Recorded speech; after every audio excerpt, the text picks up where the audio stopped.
اعوذ باللہ من الشیطان الرجیم. قرآن پاک کا جب آغاز کیا جائے تو حکم ہے کہ اللہ کی پناہ طلب کی جائے شیطان مردود سے. قرآن پاک میں آتا ہے فَإِذَا قَرَأْتَ الْقُرْآنَ فَاسْتَعِذْ بِاللَّهِ مِنَ الشَّيْطَانِ الرَّجِيمِ.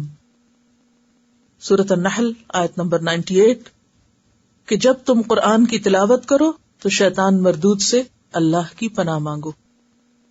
تو قرآن پاک کے پڑھنے کے آداب میں سے پہلا ادب کیا ہے کہ شروع میں کیا کیا جائے؟ شیطان مردود سے پناہ مانگی جائے اور اللہ تعالی کی پناہ میں اپنے آپ کو دیا جائے. کیوں؟ شیطان انسان کے دل میں ویسے بھی بہت وسوسے ڈالتا ہے، لیکن اس کی کوششیں اس وقت اور تیز ہو جاتی ہیں جب انسان اللہ کے رستے کی طرف قدم اٹھاتا ہے اور وہ اس مقام تک پہنچ جاتا ہے کہ اللہ کی کتاب کھول لے.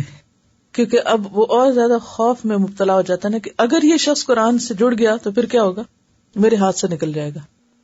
اور اگر قرآن اس کو سمجھ آ گیا، اس کے دل میں اتر گیا، تو پھر یہ میرے بس میں نہیں رہے گا. کیونکہ اللہ تعالیٰ نے قرآن پاک میں فرمانا ہے ان عبادی لیس لک علیہم سلطان، جو میرے بندے بن جائیں گے، بے شک میرے بندے، ان پر تیرا کوئی زور نہیں چلے گا.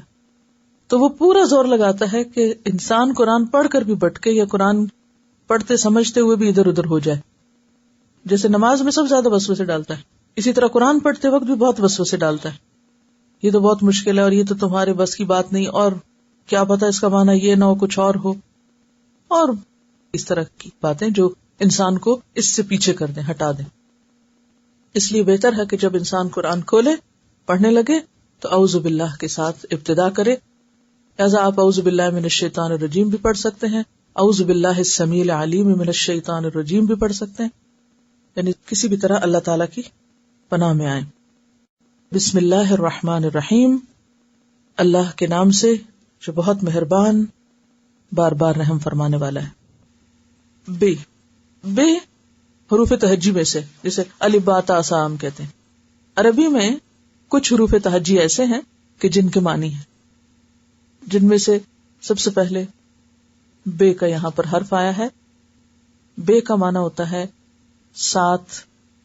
اسم مشہور لفظ ہے، اردو میں بھی اسم نام کے لیے استعمال ہوتا ہے جس سے کسی چیز کی ذات معلوم کی جا سکے. نام کیا ہوتا ہے؟ جس سے کسی چیز کی ذات کا پتہ چلے، یعنی اس کی نیچر کا پتہ چلے ہمیں کہ یہ کیا چیز ہے. مثلا اس میز پر جو بھی آپ کے سامنے چیزیں رکھی ہوئی ہیں، ان سب کا کوئی نہ کوئی نام ہے، ٹھیک ہے نا؟ کاغذ، قلم، کتاب، گلاس. تو یہ کتاب کیا ہے؟ نام ہے کس کا؟ اس چیز کا. اور اس ورڈ کے ذہن میں آتے ہی ہمارے سامنے ایک خاص چیز کی پکچر بن جاتی ہے. اسم کا جو روٹ ہے عربی میں سین میم واو ہے. اللہ کا لفظ معلوم ہے آپ سب کو، الف لام ہے روٹ ہے. الرحمن فعلان کے وزن پر مبالغے کا صیغہ ہے. کچھ باتیں شاید آپ کو مشکل لگیں تو لکھ چھوڑیے، نہ بھی سمجھ آئیں، آنے لگے گی سمجھ. رحمان کا روٹ رے ہے میم ہے، رحم سے ہے. لطف اور کرم کا معنی اس میں پایا جاتا ہے، اور رحمان میں بہت زیادہ مبالغہ ہے، بہت زیادہ رحم کرنے والا.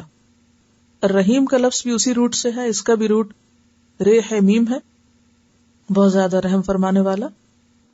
انسان جب بھی کوئی کام شروع کرتا ہے، کوئی نیا کام، کوئی اہم کام، کوئی قابل ذکر کام، تو عموماً وہ کسی کے بھروسے پہ کرتا ہے. ایسا ہی ہے نا؟ کس کس کا بھروسہ لیتا ہے؟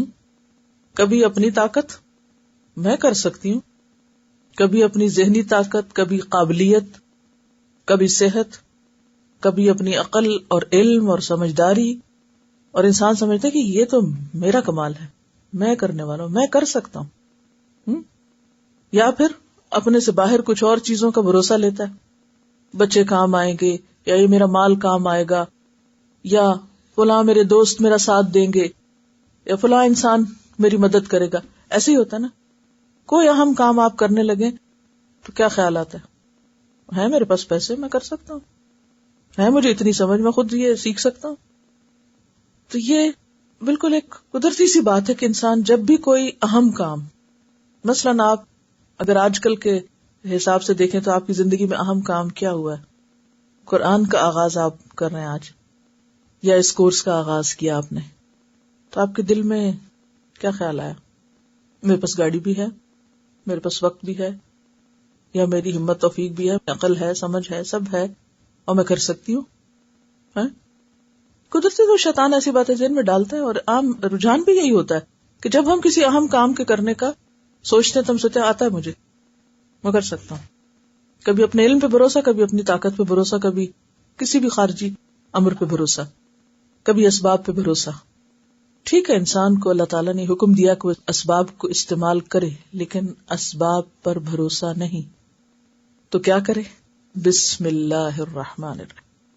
اللہ میرے میں طاقت نہیں، تیرے بھروسے پہ کام کرنے جا رہی ہوں، تو کرائے گا، کیونکہ ہر چیز پر تیری رحمت چھائی ہوئی ہے. میں تیری رحمت کی وجہ سے اس قابل ہوں گی کہ میں یہ کر سکوں، پڑھ سکوں یا پڑھا سکوں یا آ سکوں یا اس پر عمل کر سکوں. تو مومن کا طرز عمل کیا ہوتا ہے؟ کافر ہے تو شمشیر پہ کرتا ہے بھروسہ. وہ ایک عام شعر آپ نے پڑھا ہوگا نا کہ وہ اسباب پہ بھروسہ کرتے ہیں. ان میں اور آپ میں فرق کیا ہے؟ مومن اسباب اختیار کرتا ہے، بھروسہ نہیں کرتا. یہ ایک اندر ایک ایسا فرق آ جاتا ہے ایمان لانے کے بعد اور اللہ کے دین کی طرف آنے کے بعد کہ انسان حقیقی عاجزی اختیار کرتا ہے، ہر کمال اللہ کے لیے، ہر تعریف اللہ کے لیے، اور اپنی صرف کوشش. تو سب سے بہتر آغاز کسی بھی کام کے لیے کیا ہو سکتا ہے کہ انسان وہ کام کس طرح شروع کرے؟ اللہ کے بھروسے پر شروع کرے. تو ہمیں حکم کیا دیا گیا کہ ہم کیا کریں؟ اپنے کاموں کو کس سے شروع کریں؟ بسم اللہ سے. جیسے وضو کرتے وقت، کھانا کھاتے وقت، گھر میں داخل ہوتے وقت، گاڑی میں بیٹھتے وقت. تو جتنے بھی اہم کام ہیں ان کے شروع میں آپ کو کیا کرنا ہے؟ بسم اللہ پڑھنا ہے. اور اہم ترین کاموں میں سے اہم قرآن پڑھنا. اس لیے قرآن کے آغاز میں بھی آپ کیا کرتے ہیں؟ بسم اللہ الرحمن الرحیم پڑھتے ہیں. سورت الفاتحہ، سورت کہتے ہیں کسی چیز کے ٹکڑے اور حصے کو. سین واو رے اس کا روٹ ہے. الفاتحہ کا روٹ ہے فے تے ہے، فتح سے. فتح کا معنی ہوتا ہے کسی چیز کی بندش کو دور کرنا، کھولنا، یعنی قرآن کھلتا ہے اس سے، قرآن کی ابتدا ہوتی ہے. اس سورت کے اور بھی کئی نام ہیں جیسے ام الکتاب، ام القرآن، سورت الحمد، الشفا، الکنز. سورت الفاتحہ قرآن پاک کی سب سے پہلی سورت ہے، اور اس سورت کی فضیلت میں کچھ احادیث بھی وارد ہوئی ہیں. حضرت عبداللہ بن عباس فرماتے ہیں کہ ایک دن جبریل علیہ السلام رسول اللہ صلی اللہ علیہ وسلم کے پاس بیٹھے ہوئے تھے، کیونکہ یہ آپ کو معلوم ہے نا کہ جب وہ وحی لاتے تھے تو آپ کے پاس بیٹھتے تھے، کہ انہوں نے اپنے اوپر ایک زوردار آواز سنی. انہوں نے اپنا سر اٹھایا، پھر فرمایا یہ آسمان کا ایک دروازہ ہے جو آج سے پہلے کبھی نہیں کھلا. پھر فرمایا یہ ایک فرشتہ ہے جو آج سے پہلے زمین پر کبھی نہیں اترا. پھر اس فرشتے نے آپ صلی اللہ علیہ وسلم کو سلام کیا اور 2 نوروں کی خوشخبری دی اور کہا یہ 2 نور آپ ہی کو دیے جا رہے ہیں، آپ سے پہلے کسی نبی کو نہیں دیے گئے. ایک سورت الفاتحہ اور دوسرا سورت البقرہ کی آخری 2 آیات. آپ جب کبھی ان دونوں میں سے کوئی کلمہ تلاوت کریں، یعنی سورت فاتحہ پڑھیں یا سورت البقرہ کی آخری آیات پڑھیں، تو آپ کو طلب کردہ چیز ضرور عطا کی جائے گی، یعنی اس کے بعد دعا قبول ہوتی ہے. صحیح مسلم کی روایت ہے. تو اس سے پتہ چلتا ہے کہ سورت الفاتحہ کتنی عظیم سورت ہے اور اس کا پڑھنا کتنا بابرکت ہے. اور اللہ سبحانہ وتعالی نے رسول اللہ صلی اللہ علیہ وسلم پر خاص انعام فرمایا اور آپ کو یہ سورت عطا فرمائی. قرآن پاک میں آتا ہے وَلَقَدْ آتَيْنَاكَ سَبْعًا مِّنَ الْمَثَانِي وَالْقُرْآنِ الْعَظِيمِ، کہ ہم نے آپ کو 7 بار بار دہرائی جانے والی آیات عطا کی ہیں، اور اس سے مراد سورت الفاتحہ ہی ہے. ایک اور حدیث ہے جو بخاری کی ہے.